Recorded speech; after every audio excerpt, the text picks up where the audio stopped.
There's a kind of exhaustion that doesn't come from hard work, but from constantly shrinking yourself to make others comfortable. You smile when you want to speak. You say yes when your gut says no.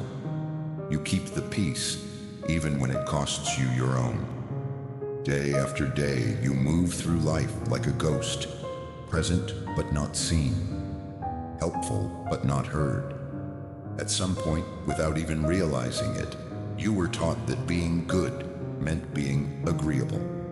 That harmony was worth more than honesty, that your role was to support, never disturb. But this isn't wisdom, it's conditioning. And the Stoics saw through it long ago. They believed that true virtue isn't submission, it's strength, it's clarity, it's standing in who you are, even if it makes the world uncomfortable. In this video, we'll break down the silent cost of always being the good one, the hidden trap of people-pleasing, and the powerful shift that happens the moment you stop asking for permission to exist. Because real goodness doesn't mean being harmless, it means being whole.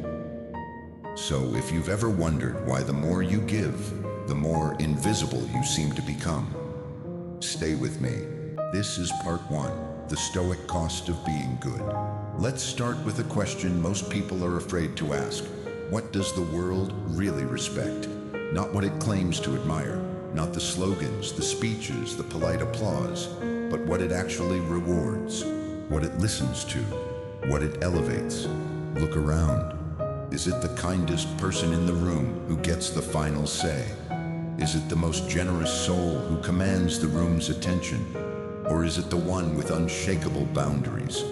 The one who speaks plainly, who doesn't flinch when faced with discomfort? It's hard to admit, but here it is. Goodness alone does not guarantee respect. In fact, when kindness is disconnected from strength, it often leads not to appreciation, but to quiet dismissal. You can devote years to being helpful, loyal, supportive, the person others rely on, the one who never says no. But the moment you're no longer useful, the second your presence no longer serves someone else's agenda, you may not just be ignored, you may be erased. No explanation, no thanks, no recognition, just replaced. Long before this became a bitter modern reality, the Stoics understood it. Marcus Aurelius, perhaps the most famous Stoic philosopher, was also the emperor of Rome. Despite ruling over a vast empire, he wrote to himself daily about humility, discipline, and inner peace. But make no mistake, Marcus was no pushover. He didn't confuse virtue with weakness, compassion with submission. He ruled with a steady hand and a discerning mind, knowing that without strength, even the purest intentions become liabilities. And Seneca, he saw it clearly too.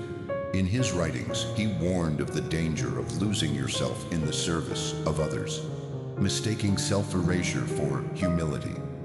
He who always acts for others, he implied, may forget how to act for himself. True virtue, the Stoics insisted, is not about being liked. It's about being aligned with reason and principle, even when it's unpopular. But in today's world, we've been sold a different story. We're told that being good means saying yes, smiling through discomfort, avoiding confrontation at all costs, suppressing our own needs in the name of harmony. We're trained to be harmless because harmless people are easier to manage. They don't cause ripples. They don't say no. They don't threaten anyone's comfort. But here's the truth. If you make yourself small enough not to offend anyone, you also make yourself invisible. And invisibility is a lonely place to live. You become not a person, but a resource. Not a presence, but a convenience. You're the one people call when they need something, but never when they simply want to connect. And deep down, you start to wonder, do they actually see me? Or do they only see what I give them? Let me ask you something. Why do people respect those who say no more than those who say yes to everything? Why do we admire those with clear boundaries, even when we disagree with them? It's not because they're cold, it's because they have weight. In a world full of people pleasers, someone with boundaries stands out like a lighthouse in a storm. Their presence says, "I know who I am, and I won't trade my peace for your approval." That's power, that's integrity, and ironically, it's what earns true respect, even from those who may not like you. This is the beginning of a quiet rebellion, not against others, but against the old self. The self that thought it had to earn love by disappearing. The self that thought kindness meant never being a burden. The self that was terrified of being too much or not enough. The rebellion begins when you realize that your worth isn't measured by how easy you are to tolerate. It's measured by how faithfully you live in alignment with your truth. And the moment you stop waiting for permission to take up space, that's when the world begins to feel your presence. So here's the Stoic challenge. Be kind, but never at the expense of your truth. Be generous, but not with your soul. Be good. Let it be a strong goodness, one that refuses to be manipulated, one that holds its ground even in silence. Because goodness without strength is not virtue, it's surrender. And you were not born to surrender. You were born to embody your values with both heart and spine. That's what Marcus Aurelius did. That's what Seneca wrote about. That's what the Stoics knew. That goodness without boundaries is not noble. It's dangerous because it teaches others that you're not real, just useful. So next time you feel guilty for saying no, remember, you're not rejecting them. You're respecting yourself. And that, in the eyes of the Stoics, is the highest kind of virtue. Part 2. The Stoic origin of pleasing others. Why is it that those who seem least concerned with being liked often command the most space in the room? Because they don't barter their dignity for approval. They don't shrink themselves to avoid offense, nor do they silence their truth just to be accepted. They are not loud, but they are unmistakably present. Not aggressive, but immovable. There is something about them that says, without words, "I know who I am." That is the Stoic way, not to be feared, but to be grounded, rooted, calm in conviction. Respect, according to the Stoics, is not won through force or charm. It is born from quiet certainty, from an unwavering core that cannot be flattered into submission or broken by rejection. Machiavelli famously said, "If a leader must choose between being loved or feared, he should choose fear." But the Stoics, Marcus, Seneca, Epictetus, would offer a third, nobler path. Choose to be respected, not through dominance, not through fear, but through the integrity of your presence. Choose to be someone who doesn't need to threaten, but simply holds a subtle consequence. Because your time, your energy, your being carries weight. That kind of presence does not need to shout to be heard. It doesn't chase applause, it simply refuses to disappear.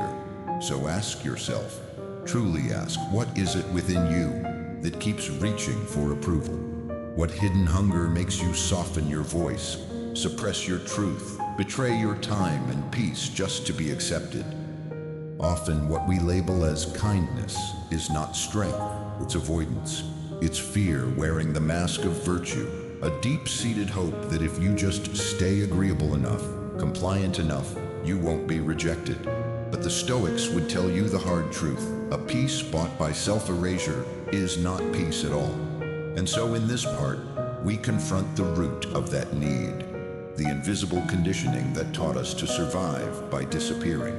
No one is born desperate for approval. Infants do not worry about politeness. Children do not naturally suppress themselves to be liked. That impulse, the chronic need to be agreeable, the compulsion to be good, was not your nature, it was your training. From your earliest years, the world began molding you.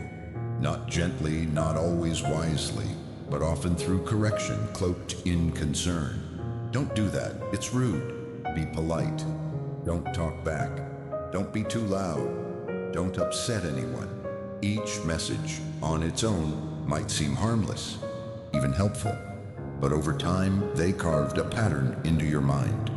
You learned that to be accepted, you must not disturb. To be loved, you must be agreeable. To belong, you must not inconvenience. So you began to cut away the parts of yourself that made others uncomfortable. You muted your voice, you swallowed your truth. You exchanged honesty for harmony. Each time you did, a piece of your will, your prohairesis as the Stoics called it, was handed over. And what began as a coping strategy slowly hardened into identity. Today, you might call it empathy, or humility, or being nice. But look closely. Is it really virtue, or is it fear in disguise? When you say yes, even though your soul screams no. When you force a smile while silence burns in your throat. When you hide your frustration until it poisons your peace. What are you truly practicing? The Stoics had a name for this: weak assent, a collapse of inner clarity, a surrender of self not to love, but to fear of rejection. They would say, it is not kindness when it costs you your truth. It is not virtue when it requires you to betray your own values just to avoid discomfort. Take the story of Elias, a man known by everyone for his gentleness. At work, he was always the first to step in, to stay late, to cover for others. In his family, he never raised his voice. With friends, he was the calm one, the patient one, the dependable one. People admired Elias. They called him kind, soft-spoken, generous. But what they didn't see was the quiet fatigue behind his eyes. Elias was tired. He had spent years saying yes to things he didn't believe in. He'd agreed to projects he resented, endured behavior that made him feel invisible, smiled when he wanted to speak, nodded when he wanted to walk away. And each time, something small within him dimmed. He told himself he was being noble, but inside, something else whispered, "You are disappearing." Elias didn't need more compliments. He needed to reclaim his prohairesis, the Stoic word for rational will, the part of him that chooses, that stands, that defines who he is without apology. Elias's story left us with a quiet truth. When you trade your voice for peace, you lose more than just your words. You lose yourself. He had spent years biting his tongue, softening his reactions, nodding in silent agreement just to avoid tension. But that night, after being passed over for a promotion once again, he didn't feel the anger he expected, not even disappointment. What he felt was nothing, a void. That's when it hit him. He hadn't just buried his frustration, he had buried himself. This is what happens when you confuse being accepted with being valued. When you believe that staying agreeable is the same as being safe. But let's be clear, a safety built on silence isn't safety at all. It's a prison, a golden cage where your comfort becomes your captivity. Seneca warned of this illusion long ago. He said, "He who always agrees with the crowd, even in good times, is already preparing his downfall." Powerful words, because when you constantly nod along, when you suppress your inner voice just to maintain the peace, you're not choosing harmony, you're choosing invisibility. The fear of being disliked is not Stoic humility. It's submission to perception. It's placing the fleeting opinions of others above your own logos, your reason. And that's the beginning of your undoing. Because when your integrity is dictated by external approval, your inner clarity begins to fracture. You no longer act from conviction, but from anxiety. So ask yourself, and be honest, why does saying no make you feel guilty? Why does simply expressing disagreement feel like betrayal? Why do you treat your own self-respect as if it were selfishness? The Stoics would tell you it's because you've lost your center. You've confused being good with being liked. And let's face it, that's a performance. A draining, never-ending show where the applause is inconsistent and the stage lights never turn off. One day they approve of you, the next they don't. And in that endless cycle of external validation, Your real self, with all its color, its truth, its rightful edges, slowly fades into shadow. What remains is a polished mask, agreeable, quiet, easy to digest. But that mask, it was never yours. It was stitched together by fear. Fear of rejection, fear of exclusion, fear of not being enough. But here's the thing. Fear is a poor teacher. It clouds your judgment, narrows your perspective, and offers you false choices. Choices like be quiet or be alone, be agreeable or be abandoned. But these are illusions, not truths. And the Stoics knew this. They taught that fear distorts reality and robs you of your ataraxia, the tranquil state of mind that comes from living in alignment with your reason and virtue. True virtue does not contort itself to win approval. It doesn't dilute its truth for comfort. It stands firm, like a tree rooted deeply in the ground. It weathers the storm without needing permission to exist. Marcus Aurelius, who led not with vanity, but with unwavering principle, never once pleaded for public affection. His aim wasn't to be adored, it was to be just. And Epictetus, he didn't spend his life trying to explain himself to the world. He turned inward, focused on understanding himself and acting accordingly. That's your task too, not to win the crowd, but to reclaim your mind, your values, your voice, to stop outsourcing your worth to public opinion and start living in accordance with your own reasoned principles. Yes, the world might misunderstand you. People may judge your silence, your firm no, your unwillingness to bend. But let them, because the cost of trying to please everyone is steep and permanent. It's the death of your authenticity, one compromise at a time. There is a better way forward, and finding it means looking not only to the Stoics, but also to those like Machiavelli, who understood that appearance is power, but power must be governed by substance, not worshipped as a god. In the next part, we'll uncover what the prince can teach us about escaping the exhausting trap of being seen as good, and how to instead be respected as someone who acts with clarity, grounded presence, and unapologetic strength.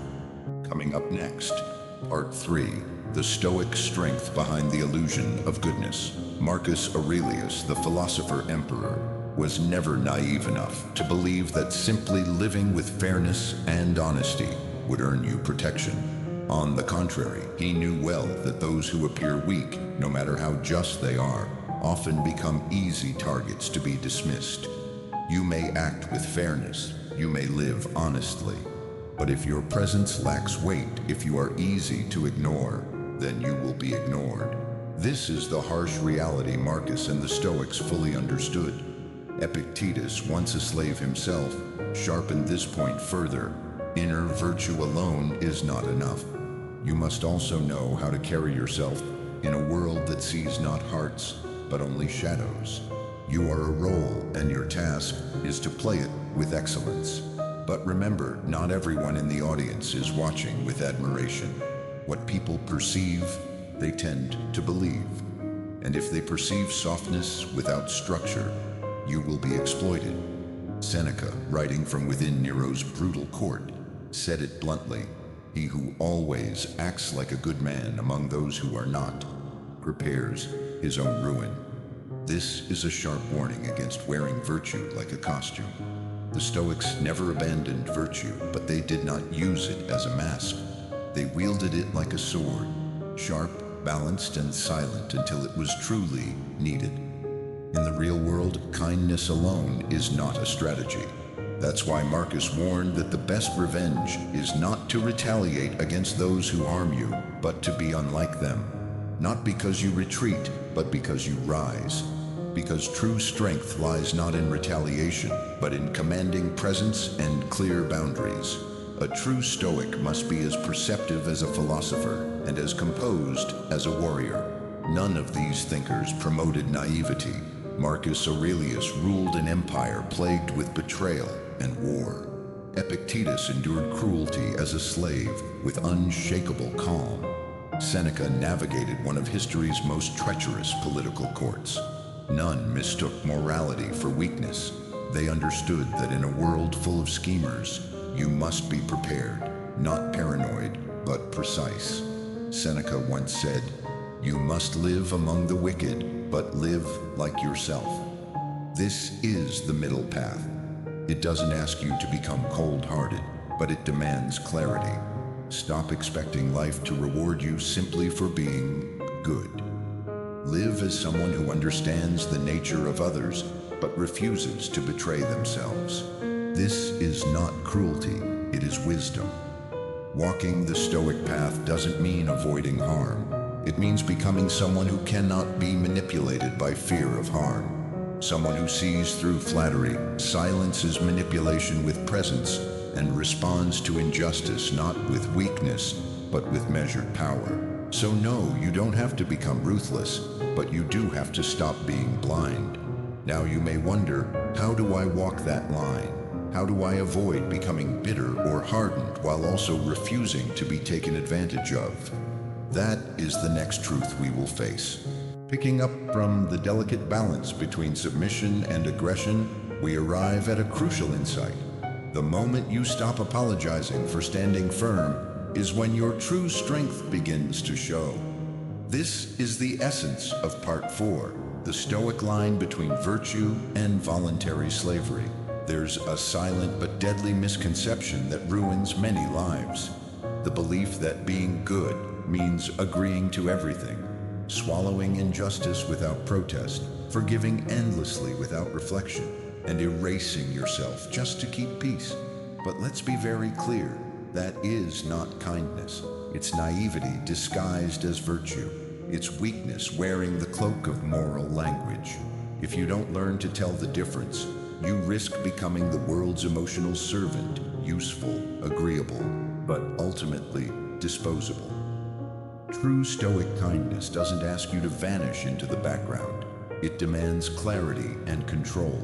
It calls upon your prohairesis, your rational faculty that governs your choices. Being good doesn't mean becoming a smiling shadow, constantly nodding and sacrificing yourself for people who wouldn't lift a finger to help you. That is not virtue, it's self-betrayal, a dangerous abandonment of your own reason and dignity. Seneca warned us, "No man is more unhappy than he who never faces adversity, for he is not permitted to prove himself." What is constant self-erasure, if not a life-avoiding friction, never drawing boundaries, never allowing your values to face resistance? Consider Maria's story, a teacher known for warmth and dedication. She stayed late after work, answered emails at midnight, and covered for absent colleagues. Everyone called her the good one. But over time, her silence became a silent expectation. When Maria finally refused a last-minute request, she wasn't met with gratitude, but disappointment. Not because she had changed, but because she had trained others to see her goodness as unlimited compliance. Her integrity was mistaken for availability, and her virtue was confused with servitude. This is the tragedy of naive goodness. It lives in the expectation that the world will reflect its own heart, assuming fairness will be returned, kindness matched, sacrifice noticed. But what really happens? Disillusionment, quiet bitterness, resentment left unspoken because naive goodness projects nobility onto others who don't deserve it. It's an internal war between what you give and what you never receive back. The Stoics offer a sharper perspective. Marcus Aurelius reminded himself daily that people would lie, cheat, and disappoint, yet he must remain true to his nature. But nowhere did he say he must endure abuse. Epictetus never suggested that virtue demands silence in the face of disrespect. On the contrary, he urged us to stop attaching our worth to what lies outside our control, to the opinions, approval, or praise of others. This is the turning point, recognizing that virtue is not a call to self-effacement, but a commitment to clarity and boundaries. To walk the Stoic path is to stand firm with integrity, neither shrinking from conflict nor succumbing to cruelty. It's about knowing when to hold your ground and when to let go, a wisdom that liberates you from both blind submission and harsh aggression. So, what does this mean for you? How do you find this balance without becoming bitter or cold? In the next part, we'll explore the Stoic strength that lives beyond the illusion of goodness. Power of presence, clear boundaries, and unapologetic integrity that commands respect rather than seeking approval. Stay tuned, picking up from where we left off, understanding that true kindness is not weakness but firm boundaries. Let's dive deeper into what Stoic kindness really means. True Stoic kindness is not unconditional appeasement. It sets clear boundaries. It knows when to say no. It knows when to walk away. It understands that not everyone deserves your best. Giving your all to those who drain you is not generosity. It's mismanaging your soul.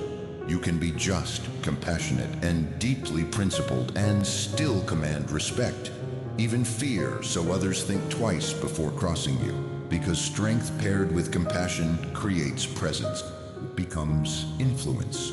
Remember, the Stoics never encouraged cruelty, but they despised self-delusion. And nothing is more self-deluding than believing virtue requires silent acceptance of mistreatment. Now ask yourself honestly, is your kindness protecting your dignity or exposing your vulnerability? Does it come from strength or from fear of rejection if you draw a line? If your idea of goodness means accepting crumbs, hiding your anger, justifying others' disrespect, and silencing your own needs, you're not being good. You're being dominated, and domination has no place in a Stoic life.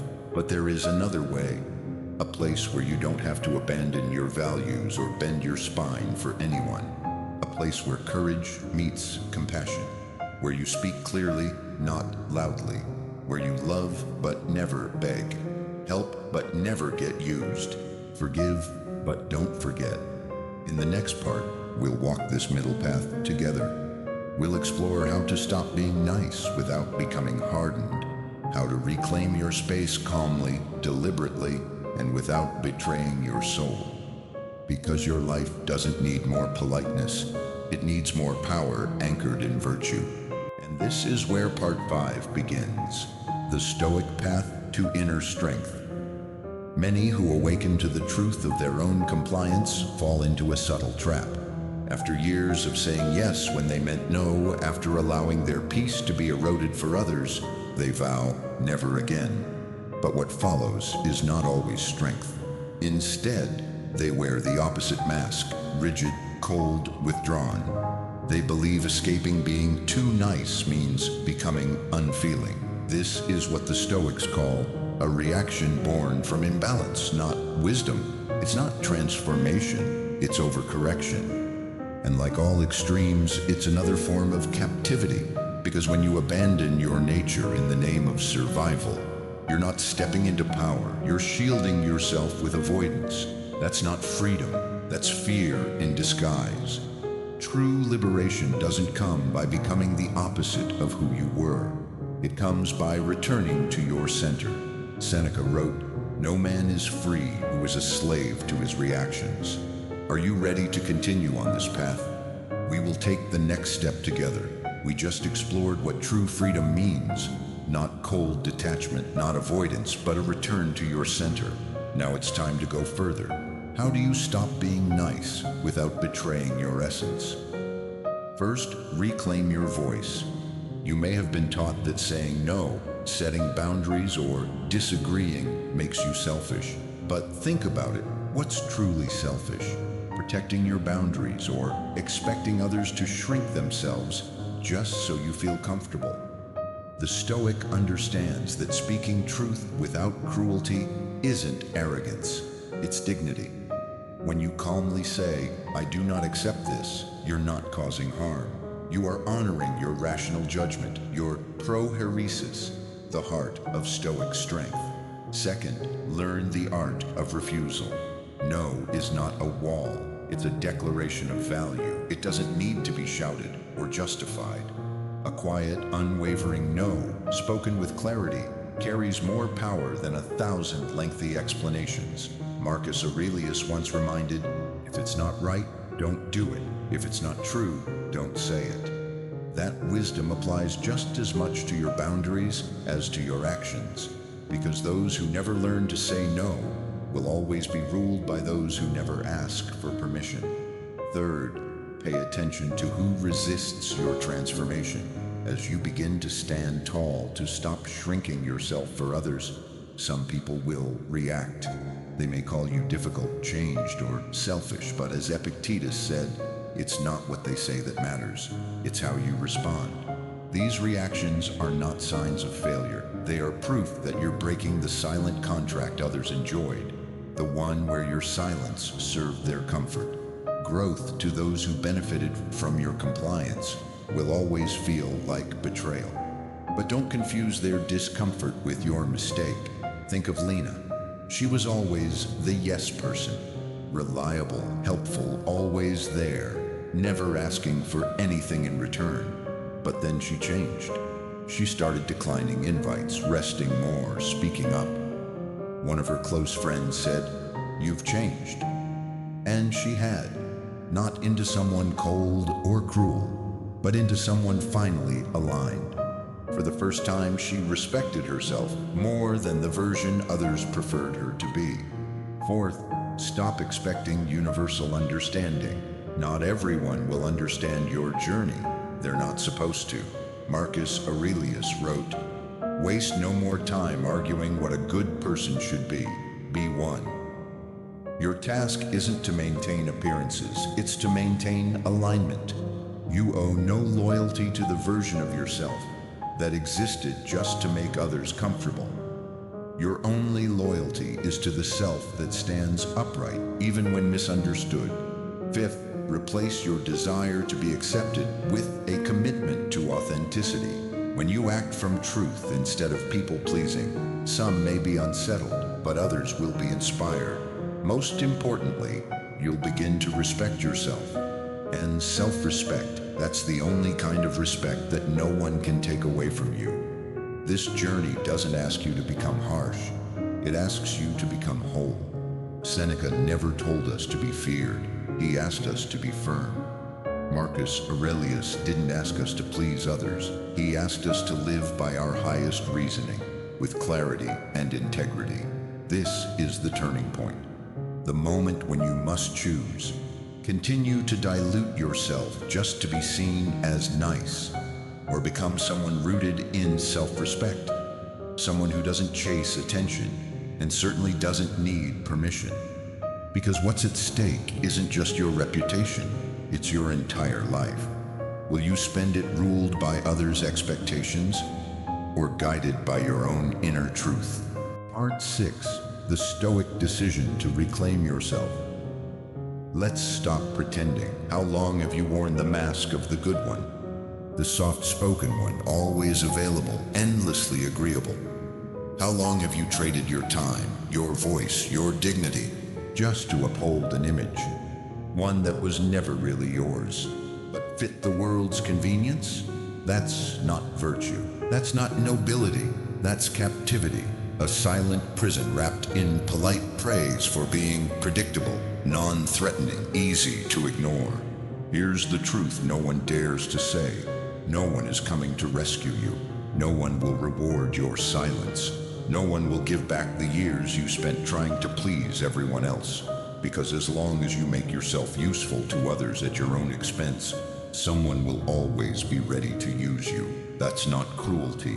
That's the nature of the world. And as the Stoics remind us, nature doesn't adjust to your good intentions.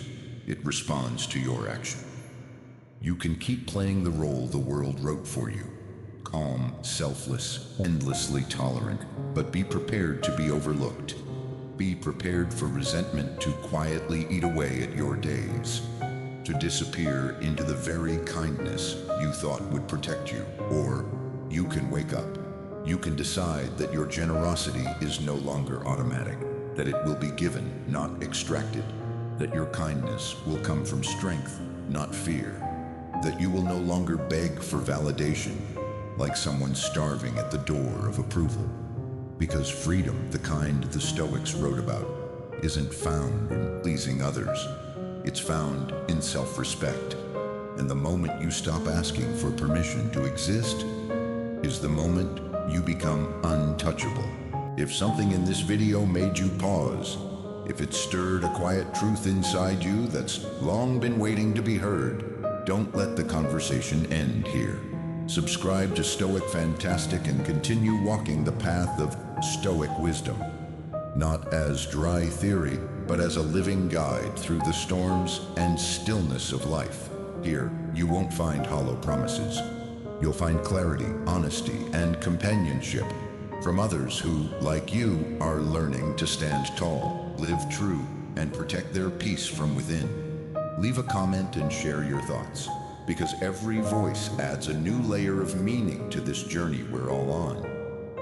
And if you found value in this message, like the video, so that these truths can find others who need to hear them too. Stoic Fantastic, where you don't have to be perfect, only real.